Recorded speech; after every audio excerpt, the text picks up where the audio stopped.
നിങ്ങളുടെ എല്ലാവരുടെയും കയ്യിൽ കാണത്തില്ലേ വാങ്ങിച്ചിട്ട് ചേരാതെ പോയൊരു ലിപ്സ്റ്റിക്ക്? എൻ്റെ കയ്യിലത് ഒന്നിൽ കൂടുതലുണ്ട്. അങ്ങനെ നിങ്ങൾക്ക് ചേരാതെ പോയ ലിപ്സ്റ്റിക്ക് എന്തെങ്കിലും വാങ്ങിച്ചിട്ടുണ്ടെങ്കിൽ ഒന്ന് കമൻറ്റ് ചെയ്യണേ. അപ്പം ഞാനിന്ന് ചെയ്യാൻ പോകുന്നത് ഈ ഒരു ലിപ്സ്റ്റിക്കില്ലേ, ഈ ബേബിലിൻ്റെ സെൻസേഷണൽ ലിക്വിഡ് മാറ്റ് ലിപ്സ്റ്റിക്ക്. ഇത് എനിക്ക് ചേരും, കുഴപ്പമില്ലാത്തൊരു ഷെയ്ഡാണ്. ഇത് ന്യൂഡ് ന്യൂവാൻസ് എന്ന് പറഞ്ഞ ഷെയ്ഡാണ്. ഈ പുറകെ ഇരിക്കുന്ന ലിപ്സ്റ്റിക്കുകളില്ലേ, ഇതിനെക്കുറിച്ചാണ് ഞാൻ കുറച്ച് മുന്നേ പറഞ്ഞത്. നമുക്ക് ചേരാതെ പോയ ലിപ്സ്റ്റിക്കുകൾ. മെബിലിൻ്റെ ആ ലിപ്സ്റ്റിക്ക് എനിക്ക് ചേരുമെങ്കിലും അതൊട്ടും ലോങ് ലാസ്റ്റിംഗ് അല്ല. ഫുഡ് കഴിച്ചാൽ അപ്പം പോകും.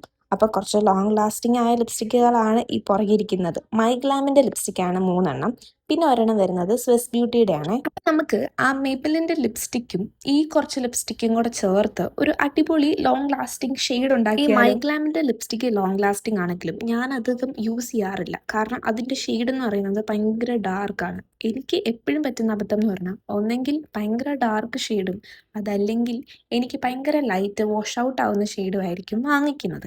പക്ഷേ ഈ ഷെയ്ഡുകളൊക്കെ പൊതുവേ നല്ലതായിരിക്കും, എനിക്ക് ചേരുന്നില്ല എന്നുള്ളതാണ് അതിൻ്റെ ഒരു പ്രശ്നം. ഈ ഷെയ്ഡുകളെല്ലാം കൂടെ മിക്സ് ചെയ്തെടുക്കുമ്പം ലാസ്റ്റ് നല്ലൊരു അടിപൊളി ഷെയ്ഡ് വരും. നമ്മുടെ ഈ മെബിലിൻ്റെ ലിപ്സ്റ്റിക്കിൻ്റെ ഷെയ്ഡുമായിട്ട് കുറച്ച് മാച്ച് ആവുന്ന നല്ല അടിപൊളി ഒരു ഷെയ്ഡ് തന്നെയാണ് കിട്ടുന്നത്. പക്ഷേ കുറച്ച് ലോങ് ലാസ്റ്റിംഗ് ആണ്. അപ്പം ഷെയ്ഡ് എന്താണെന്ന് നോക്കുക. വീഡിയോ ഇഷ്ടപ്പെടുവാണെങ്കിൽ ചാനലൊന്ന് സബ്സ്ക്രൈബ് ചെയ്ത് സപ്പോർട്ട് ചെയ്യാനായിട്ട് മറക്കരുത്.